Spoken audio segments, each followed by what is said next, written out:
Francis here, TYT Sports. Came to the Rose Bowl to see Liverpool versus Chelsea. Trying to get some interview with the players, but like Scotland trying to qualify for a major tournament. I fell flat in my face, but not to worry. The lads from Redmen TV are here. Fellas, how are we? Yeah, fantastic, apart from the fact that, well, I'm as fantastic as one can be, having just seen his team lose to Chelsea. Yeah. 5,000 miles away from home. Makes it a little bit worse, doesn't it? When It you're does. away The from 20 home. hours travelling, the 2 days getting ready for prepared for the game. It kind of reminds me of the Europa League final, except this doesn't really matter as much. Exactly, yeah. So in that regard, no, it doesn't remind me of it. But yeah, go on. The only thing that I think could be worse is being mugged off by Eden Hazard, which I was mugged off by. Even though the lad has been missing, it was good of him to show up to mug me off, right? He turns up like a comedy genius out of nowhere. Yeah. So, I mean, while I have you here, I'm actually interested to discuss a couple of things about Liverpool, right? So you're watching them on tour and pre-season, but I want to take my questions a little bit broader. Liverpool, More right? evergreen, you might say.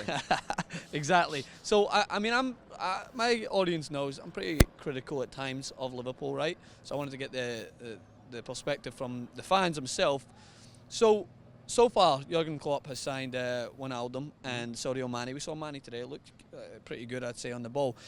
First question is, are you a little bit worried that that Jurgen Klopp is kind of carrying out a similar sort of signing, staying close to home in the Premier League and bringing in signings like that of Brendan Rodgers, who's now at the mighty Glasgow Celtic, should I mention? Of course. But is that a little bit worrying, or do you think that you're in good hands with Jurgen Klopp at the moment? Yeah, look, if you didn't know what you were talking about, you might be able to argue that case and go, yeah, it's the same. Because we do. It's like a couple of things. Oh my God, we're signing another player from Southampton. Yeah. That's the scouting policy. That's the transfer policy.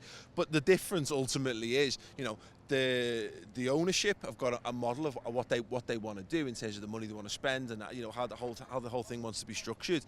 Brendan, the idea was for him to do that, but ultimately Jurgen Klopp's a master of it. Look at what he was doing his time at Dortmund. He didn't need to buy established world-class stars or whatever. He went and got the guys that he needed, who were the right pieces, the right parts of the machine for him.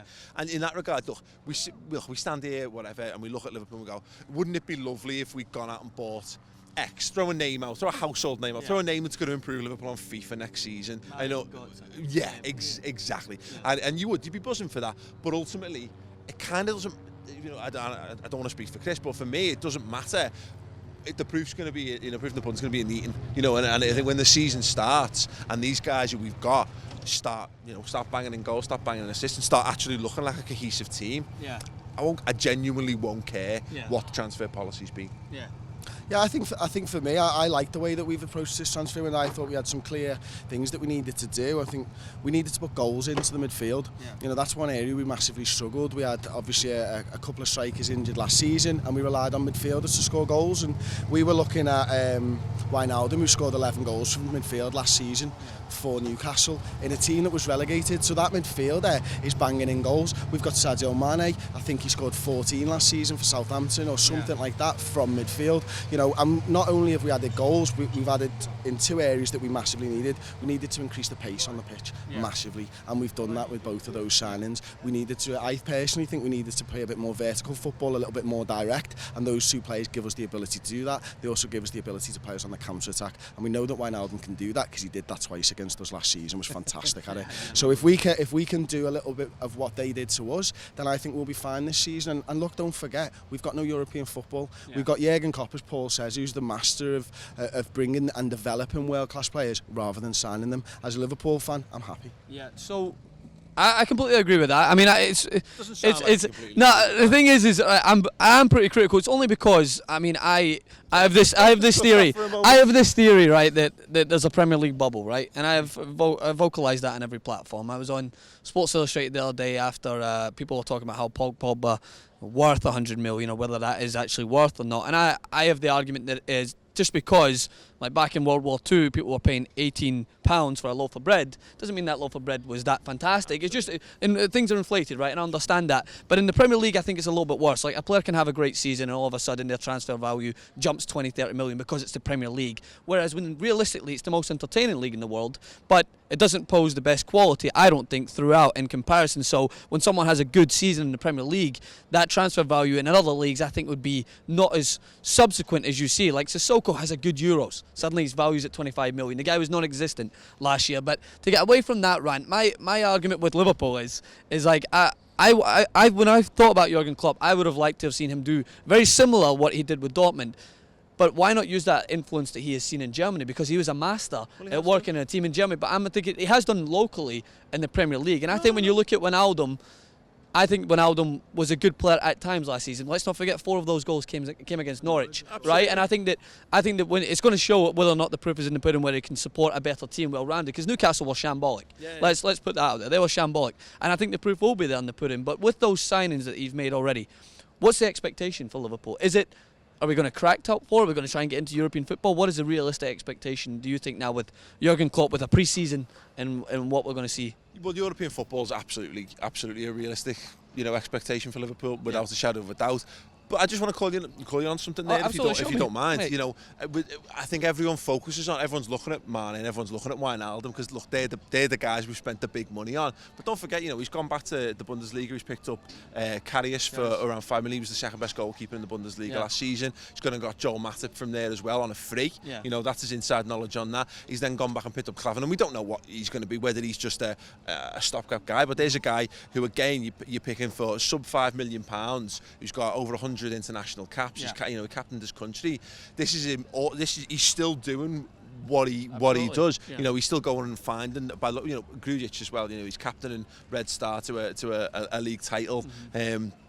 Last season, he's bringing these guys in as well. So I think he's balancing it between, listen, the guys just signed a contract extension. He's doing both at the same time. He's got to get the plate spinning at the same time, but he's also got to be loading up and get another load ready to go in case those fall off and break. You know what I mean? So I think he is doing that. But just to get back to your question, now that I've ended that rant,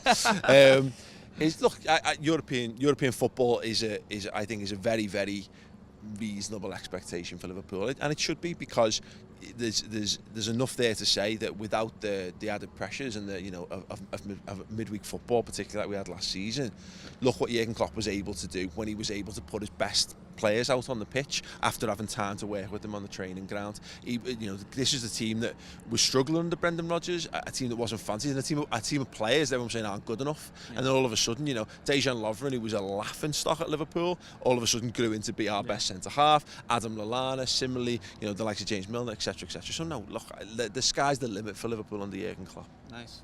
All right, so give me so you finish 5th next season. Are you happy with that? You finish, I just want to understand the kind of the observation from a Liverpool fan. For me, I know Paul said European experience is essential, but I think it's got to be Champions League. That's where Liverpool needs to be getting into next season. And I think, you look at what we've done this season with regards to building the squad. I think we have built a Champions League squad, and I think that's what we've looked to do. And I think, the amount of deadwood that we've cleared out, the amount of money that we've brought into, we brought £46 million in.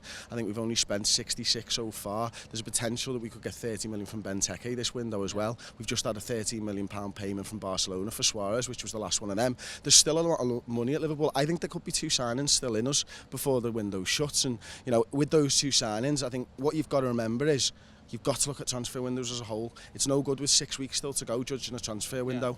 I don't think that's what you've got to judge it afterwards, and then you see where your squad is. But right now, judging what everybody else is doing and what we've done, I think we're in a really strong position. Well, listen as well, I think everyone does this every single season. It's dead easy to do from the outside, because we all do it to everyone's clubs, because it's great fun to poke holes in other people's stuff, isn't it? And I think everyone goes, well, what if? Well, what if, whatever? Well, by the same token, what if the destabilising effect of having new managers of the likes of Chelsea and Man City, and look, Arsene Wenger being on the edge, because let's face it, if they have another bad start to the season with the position he's been in, after all, listen, if he doesn't make the signings, I don't see him lasting another season.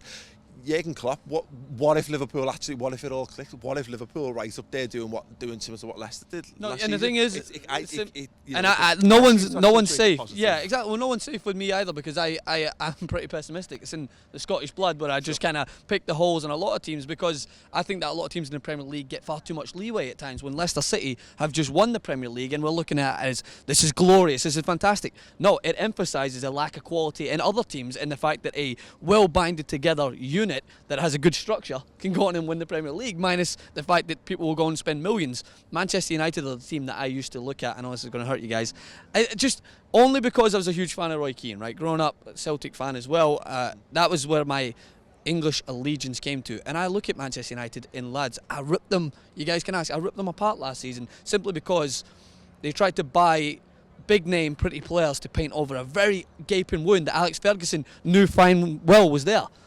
Seasons in the making, but they didn't make up those transfers. And I like what Jurgen Klopp's doing, fitting pieces into certain areas. I just want to know with what the other teams are doing, because other teams, when I look at them so far, they're trying to buy the big glorious signings to try and paint over the cracks. And I like a team that builds stability. I do like that. Manchester United got that vanity signing in Ibrahimovic, haven't they? I agree with that. They should have signed Higuain. Yeah, they should have signed someone who's going to score goals, who's not 35 million years old or whatever it is. Don't get me wrong, he's still a good footballer and he will score goals in the Premier League, but that doesn't cover their problems up. Liverpool, I think, have gone about it the smart way. They've probably looked at Leicester and gone, you can win this with a team. The likes of Manchester City, the Chelsea, they'll buy the big name players. Jurgen Klopp's building a team, and I think we've all learned that from Leicester, and I think everybody should be looking at them and going, you know what, team unity and a good team spirit can win this league. Let's sack off buying these £40 million players who won't fit in with one another. Let's get £35 million ones instead. Yeah, the last question is, I wanted to get back to, you mentioned like 1 or 2 more signings. I have my own preference when I think about Liverpool as a team that I do like. We do share a song. You know what I mean? We did start it, you guys stole it, but that's all well and good. Well, let's not